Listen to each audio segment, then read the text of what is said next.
to speak on the power and the importance of place as it relates to building intimacy with God. I want to tell you this. God has the right to tell you where to meet him. God has the right to tell you where to encounter him. God's presence is everywhere. He does not appear everywhere. His presence is everywhere, but he does not reveal himself everywhere. When you go through the Bible, you understand that there are places where the presence of God is stronger. There are places where the power of God is stronger. God can decide where to appear to you. God can instruct you to meet him somewhere because that is where he wants to meet you. Yesterday I was speaking about the power of an altar. I was speaking about altar, raising an altar, a place of worship, a place of prayer, personal altar where you meet God, where you hear his voice. And today the Lord laid in my heart to speak on place, the geographical place where you meet him. Jacob was able to have an encounter with an angel of God because he was at a place. The Bible said that the heavens opened and the angels were climbing up and down a ladder, going up and down. And that represents a portal in the spirit.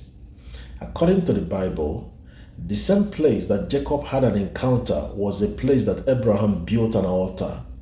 So his grandfather built an altar at the same spot. And while he was having his journey, he was resting his head on a stone. He stopped to rest.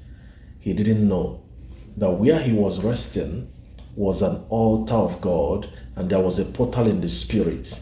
Angels were going up and coming down. He had an encounter with the angel of the Lord. His name was changed to Israel. He became a mighty nation, a mighty man. God changed him from an individual into a nation.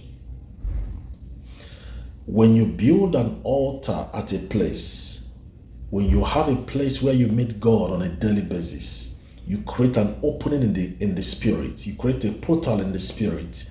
And that means that is where God appears to you. It means that anytime you get to that spot, the presence of God fills the place. You begin to hear his voice. You begin to hear his voice. There are prayers I don't pray outside of my room. There are prayers I don't pray anywhere else. I have to enter my room, go to my altar to pray certain prayers. Sometimes people will call on me and they will tell me, Bro Emmanuel, could you pray about this? And I will tell them, when I get home, I will pray. That's not to say that I cannot pray anywhere. I can pray anywhere. While driving, I pray.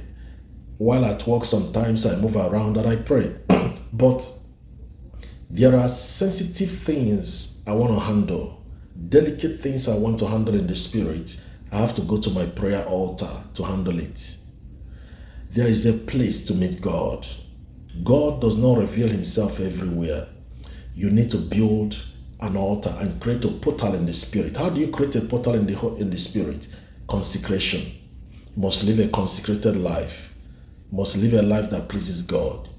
You must appear there every day. You have to be there. The Bible said the fire has to be burning on the altar. It shall not be put out. Meaning that you have to keep offering sacrifices every day. What is the sacrifice? You are the sacrifice.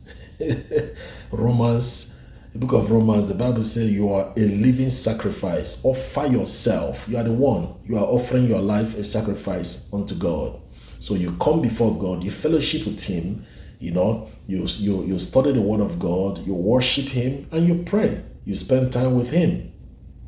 All right? That is the sacrifice. So I want to encourage you, when you build a place of prayer, an altar, consecrate a place where you meet God, you start to meet God on a daily basis. You fellowship with him at a particular time, if possible.